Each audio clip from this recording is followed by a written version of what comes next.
I'm back. Max Brantley, Wednesday, December 16th, news from Arkansas. The big news today was kind of a quick and dirty expected outcome. Governor Asa Hutchinson met with the task force he appointed, and guess what? They more or less approved what he wanted them to approve, which is continuation of the so-called private option.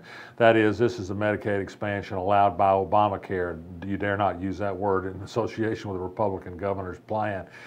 He's going to rename it. Everybody's clear on that. They're going to call it Arkansas Works. It's Asacare. It's Obamacare. Any way you look at it, it's government subsidy of health insurance for more people in Arkansas. I happen to think that's a good thing. What they did today left an awful lot of questions unanswered. Will there be managed care, or will the state be in charge of trying to hold down costs?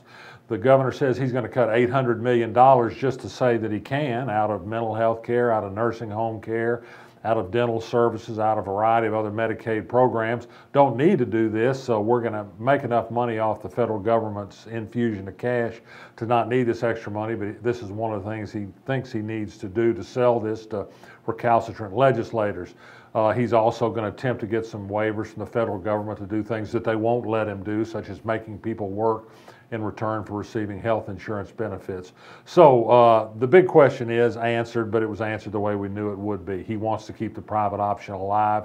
The question is in what form it will take. That's been kicked down the road at least until after the March primaries, when some legislators might have to stand to account for what they do at some point in the future. Speaking of state legislators, I got further report today from the U.S. Forest Service on an encounter between one of their officers and the husband of State Republican Representative Mary Bentley of Perryville.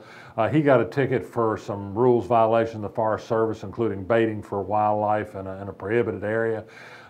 She was not happy about it at the time. We reported earlier that she attempted to throw her weight around as a legislator to dissuade somebody from writing a ticket. That same incident is recounted in the Forest Service report. Her husband had some pretty choice and unprintable words to say to the wildlife officer who wrote the ticket. Check it out on our Arkansas blog. Page one news in the daily newspaper today was that the Clinton National Airport is going to pay off its debt. Well, so how do you pay off a debt with and build up enough surplus cash to pay off debt at an airport that's had something like a 20% drop in riders of planes in the last 4 years and a steady decline in ridership over the last 10 years? Well, that's easy. You keep raising rates so that you make more money even though you have less business. That's a fact that's been kind of overlooked in the Little Rock Airport success story. I think it's a good thing the debt's paid off. I wonder if a little bit that money could have been given back to the taxpayers and airport users that are paying the freight. Just a thought. The county judge, Barry Hyde in Pulaski County, is going to have a hearing this afternoon. Check the blog later for the results. A little rural community called Little Italy in northwest Pulaski County wants to be incorporated. Small issue, not of great interest, unless you know that what this incorporation movement is about is to get that area, some 8.5 square miles, exempted from the land use controls that govern how you use land in the Lake Maumelle watershed. That lake is a water supply for most of central Arkansas. If Little Italy is exempted, it likely is going to upset the delicate balance by which they've come up with a plan to keep that water supply safe and a reliable source of clean drinking water for years to come. Most responsible groups oppose the annexation, but this is about back to the landers who wanted to use their land for whatever it was they bought it for. It'll be interesting to see if Barry Hyde goes with or against this group. He got some money from some people out in that area that have opposed the watershed plan from the beginning, so we'll see.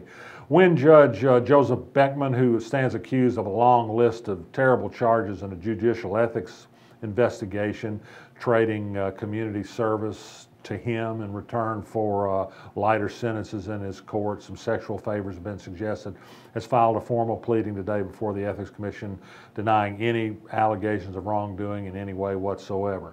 Looking for some important reading, I recommend that you read Ernest Dumas' column this week in the Arkansas Times. It's a fascinating piece on one of the biggest electric companies in the country, American Electric Power, which has a big coal-fired power plant in Arkansas, which is moving away from coal. It supports cleaner air. It's getting behind the Obama initiative to remove emissions from the air. Other coal companies are joining. They're cutting loose from ALEC, the conservative American Legislative Exchange Council that pushes against any kind of limits on pollution of the air. The only people who are against clean air seem to be Republican politicians in Arkansas. As you know, Attorney General Leslie Rutledge and our congressional delegation fight every effort to clean up the air in Arkansas. A big power company has taken another view.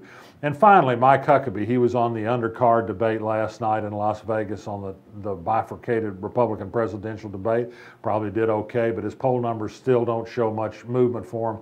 We got a nice picture of him and his wife Janet coming in from Atlanta on an airplane today, picking up their own luggage at the Little Rock Airport. He's got a cane from his knee surgery. No entourage, no signs waving, no big crowds. It's kind of a touching sort of portrait, I think, of how tough life is on the campaign trail. Maybe even a little sympathy for the Huck for once. I'm Max Brantley. I'll be back tomorrow.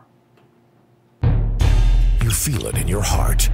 The spirit of Little Rock. We've had that spirit since 1927, helping build our city by producing decades of leaders in the heart of our state. We are the heart of business and innovation, the heart of politics and government, the heart of arts and culture, and in our city beats the heart of a Trojan. UALR, we are Little Rock's team and Little Rock's University.